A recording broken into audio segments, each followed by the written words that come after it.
안녕하세요. 윈지의 설계하는 사람입니다. 음, 이번 영상은 방수 구조 관련해서 좀 설명드리려고 하는데요.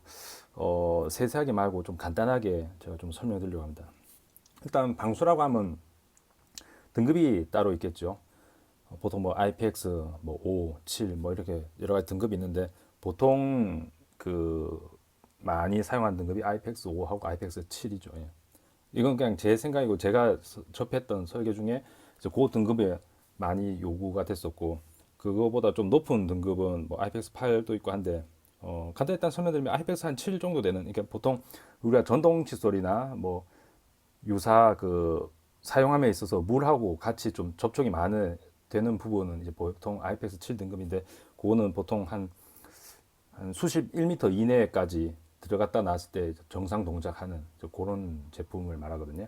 보통 아마 전동 칫솔 요즘에 많이 쓰니까 전동 칫솔 같이 이제 주변에서 세면대나 그런 쪽에서 이제 물하고 많이 접촉이 많이 되는 제품은 아마 거의 다 그 등급일 겁니다. 그보다 낮은 등급은 뭐 보통 바로 IPS 한 5등급 뭐 이렇게 하는데 그런 건 이제 뭐 일부 일정 수준 내에서는 이제 물이 조금 들어가는 걸 좀 허용한 정도. 그래서 뭐 물에 확 담근다든가 그런 것보다는 그냥 생활 방수죠. 뭐 비 올 때 조금 물 유입을 막아주는 그런 정도인데 일단 단면해서 구조를 좀 약간 설명을 드리면 방향성이 좀 있어야 되는데 예를 들어서 이쪽이 위쪽이고 이쪽이 아래쪽으로 했을 때 커버가 이렇게 있다고 칠게 커버가 이렇게 이게 단면입니다. 물이 위쪽에서 굳이 떨어질 수도 있고 물이 아래쪽에서도 올라올 수 있는데 물이 오는 쪽 방향을 기준으로 했을 때 물이 안으로 예를 들어서 살짝 들어간다 쳤을 때도 물이 어느 쪽에 영향을 줄 거냐 그걸 좀 고려해야 되는데 예를 들어서 물이 이쪽으로 내려온다고 칠게 그러면 리브 같은 경우에는 요렇게 요렇게 해서 이렇게 케이스 쪽을 잡아주는 게 좋겠죠. 왜냐면 물 이렇게 들어갔다가도 여기서 한번 걸려서 다시 흘러 내려올 테니까 기본적인 기초 구조는 이런 식으로 일단 잡아줘야 되고요.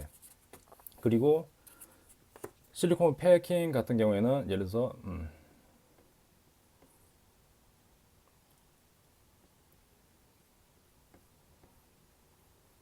이렇게 잡아주는 게 좋죠. 실리콘. 이게 실리콘 패킹 이제 단면을 칠 때 이렇게 구조 잡아주는 게 좋은데 어, 실리콘 패킹이 없는 구조 같으면 요 커버 예를 들어서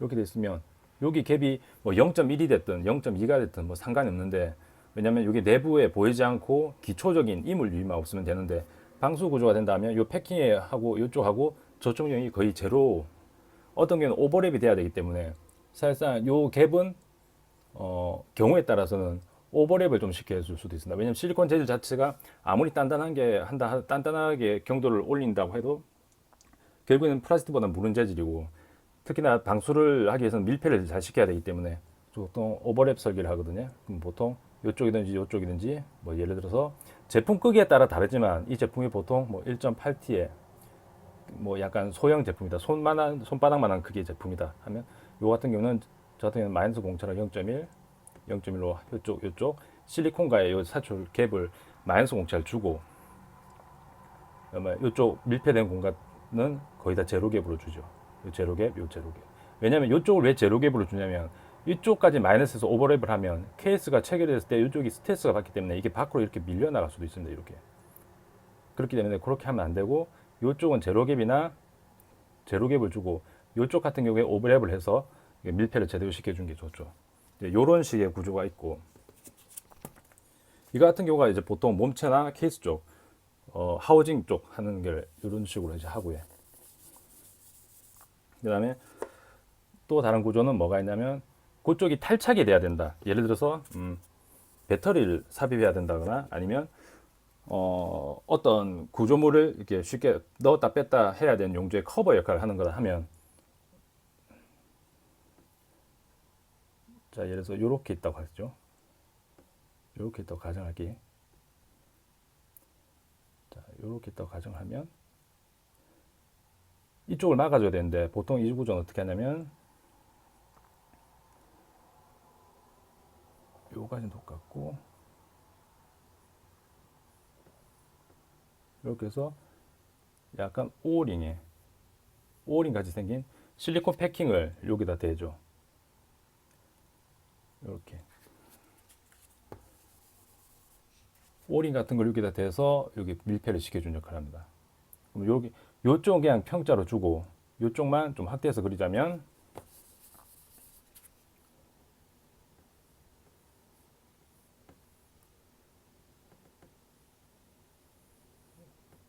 이게 지금 오링 같은 이제 실리콘 도넛 형상의 실리콘 패드라고 패킹이라고 생각하시면 됩니다. 여기 이제 이쪽 상대물과의 이제 걸림량 자체를 한 0.2에서 한 0.3 그 정도 한 거죠. 보통 이 구조는 어떤 거냐면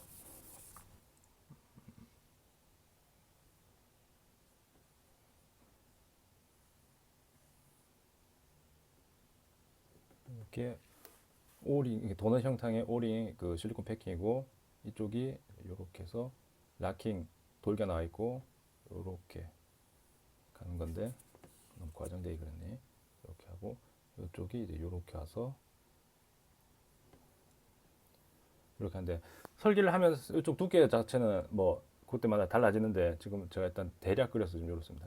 그러니까 들어갈 때 이쪽이 패킹이 막아서 방수 역할을 해주고 여기서 락킹이 잡아주고 그래서 이렇게 넣고 돌려서 락킹을 하는 거죠. 그러면 이쪽이 실리콘 패킹이 그 오버랩을 해서 이쪽 밀폐를 시켜주거든요. 그런 식의 구조가 있습니다. 예를 들어서 질문 주신 분처럼 이제 드론 같은 경우에는 뭐 해저 드론도 있긴 있는데 해저용은 아닌 것 같고 그 그냥 우리가 보통 쓰는 이제 지상용이죠. 예, 지상용 드론이면 방수 자체가 뭐 상당히 높은 등급이 필요 없고 떨어지는 빗방울 정도 막아주는 아니면 약간 뭐 어디 물이 튀는 정도 물이 어느 정도 이렇게 뭐 튀는 정도를 막아주는 정도 구조라면 사실상 그 정도 구조라면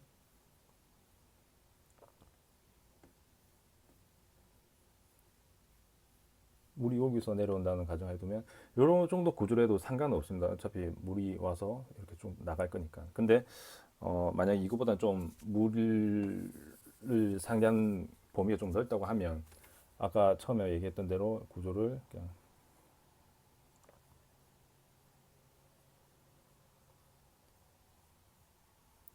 여기 이제 실리콘 패킹이 되겠죠.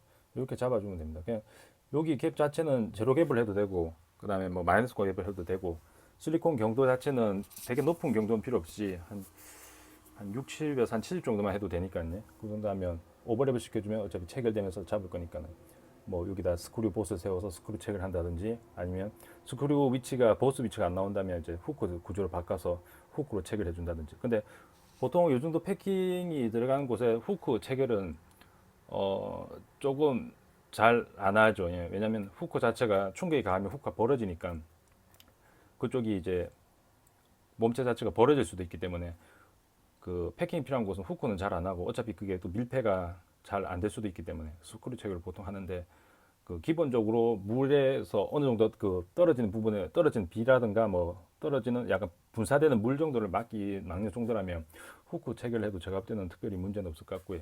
그래도 권장하는 거는 스크류 위치를 잡아서 스크류로 좀 몸체를 꽉 잡아서 패킹 요쪽 밀폐되는 부분이 제대로 밀폐되게끔 구조를 잡는 게 제가 볼 때는 좋은 것 같습니다. 방수 구조나 기타 구조나 너무 어렵게 가지지 마시고 보통 이 구조 자체가 다 이런 식으로 뭐 청소기도 가고 다른 데도 가고 다 요 구조 안에서 더 어떻게 응용이 되고 더 어떻게 구조를 더 잡혔나 덜 잡혔나 그런 차이이기 때문에 요 구조로 일단은 뭐 테스트 한번 해보시고 그 다음에 뭐 좀 더 개선하는 그런 기술로 가도 되고요. 그러면 좀 더 세세한 설명을 원하시면 한 번 더 뭐 댓글이나 뭐 문의를 주시면 제가 한 번 더 영상을 담아서 한 번 더 올려드리겠습니다. 감사합니다.